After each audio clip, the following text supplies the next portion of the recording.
So there's this video that's trending on TikTok, and it's of this woman telling young women that whether they want to have children in marriage or not, they need to be emotionally, mentally, but more specifically, more importantly, I should say, financially ready to take care of their children by themselves. Because at any moment, a man, whether he is married to that woman or not, can choose to wake up one morning and say he does not want to take care of those kids and walk out and leave that responsibility up to the mother. She uses the example of her friend who got married before she had children, and they were married for 10 years, and yet her husband still decided and had the capability to divorce her and to leave the kids for her to raise and take care of. The point of her video is to show that marriage does not protect you from becoming a single mother, and that's obviously true, but it keeps your chances very slim. And let me be more specific,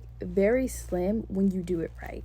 I know in the video she says that her friend is the definition of a woman who did it right and still got screwed over at the end of the day.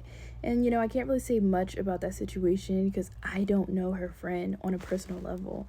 But I would say anyone who has a relationship with God and who actually does marriage his way is doing it right. Because there's a lot of people who get married and don't do marriage God's way. And this is why the divorce rate is extremely high, and people are thinking, oh, it's because men are trash, or it's because women are trash, or it's because marriage just does not work.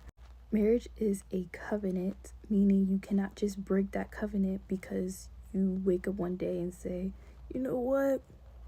I don't really want to do this today. I think I want to be single.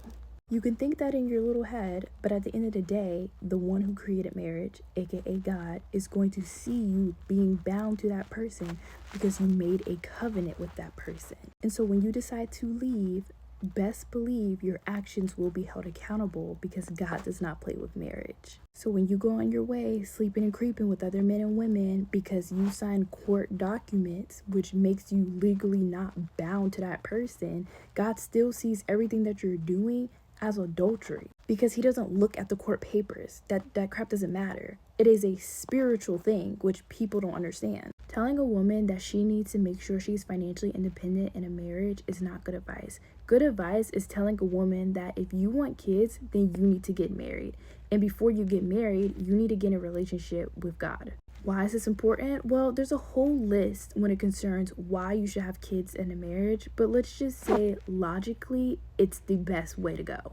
And why you need to get a relationship with God? Because he's the one who created marriage, so he's going to tell you how to go about it.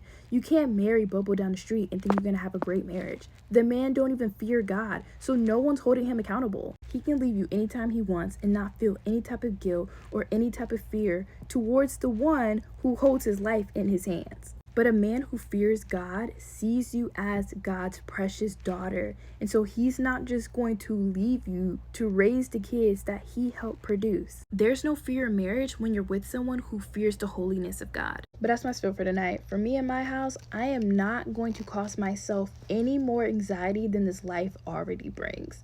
I'm just going to do marriage the way that God has intended it, and I'm going to be at peace.